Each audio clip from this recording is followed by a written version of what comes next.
Previously, I showed you how I transformed an old, uninspiring notebook into something I actually want to use. Now, let me show you what it has become.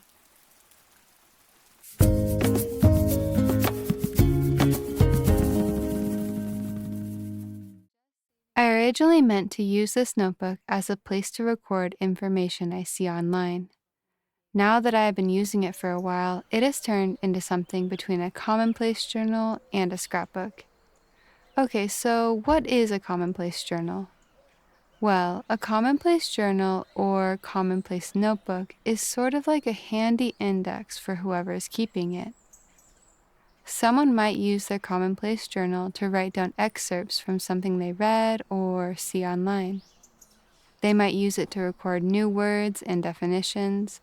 They might write down information that they would normally look up, like schedules, ratios, formulas, recipes.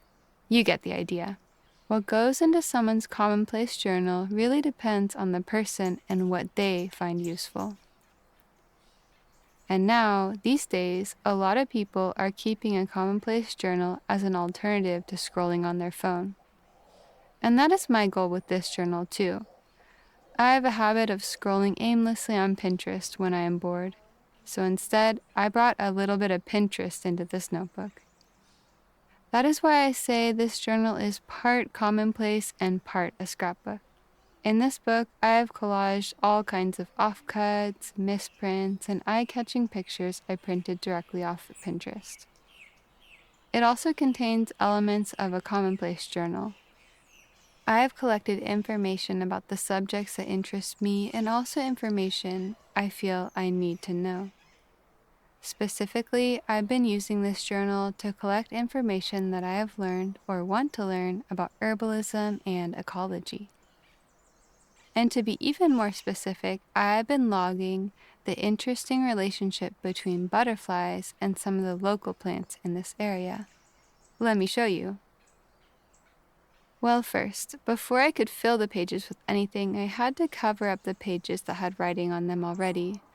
Because I used this notebook previously to jot down ideas on another subject, and I don't need notes anymore. However, I don't want to start a new notebook when there are so many blank pages left in this one. So, with the pages that had writing in pencil, I just erased them.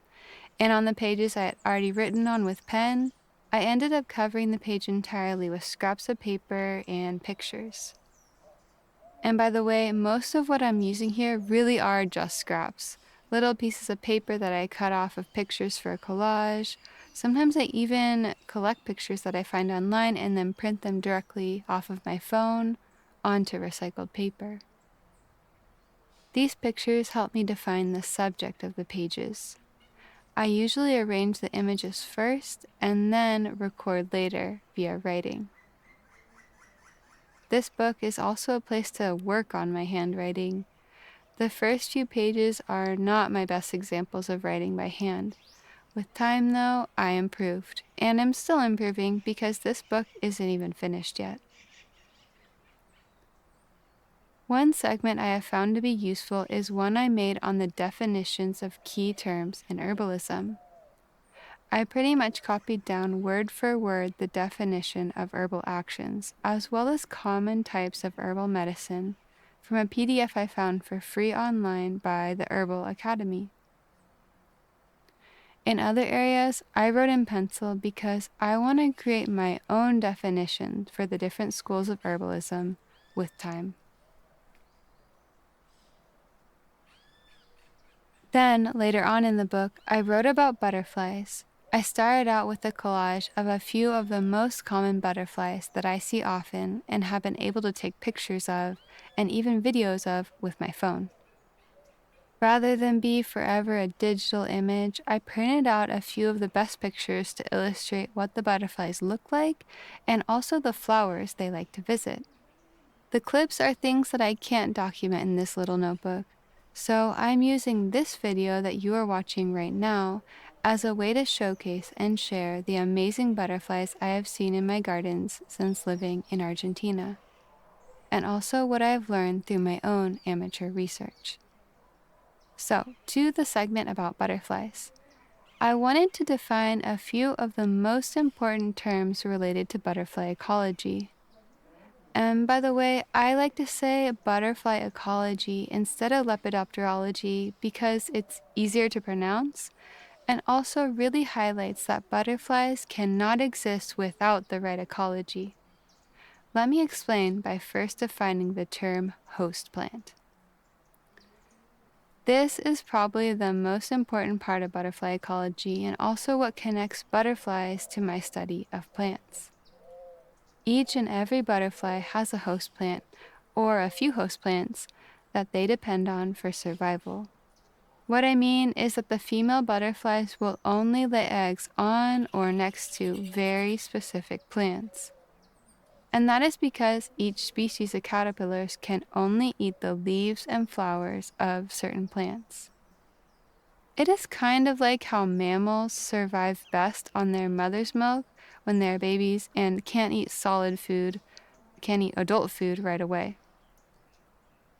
Caterpillars can only eat from their host plant, and as a result, butterflies only live where their host plants are growing in great number. That is where the connection between the famous monarchs and their host plant milkweed becomes relevant. And here in South America, we actually have a lot of monarch butterflies. They are common enough to make it into this segment of the butterflies I see often. They love to drink the nectar from zinnia plants, and that is definitely where I see the adult butterflies most in my garden. But their host plant is milkweed, and there are a lot of different types of plants in the genus of milkweed. At least the North American monarch depends on milkweed plants to feed their offspring. It is said that the southern monarch of South America, which is a slightly different species than the western monarch of the US and Mexico, have a few other host plants too. I have seen in many places online that the southern monarch can also feed on a native tree here in Argentina called tassi.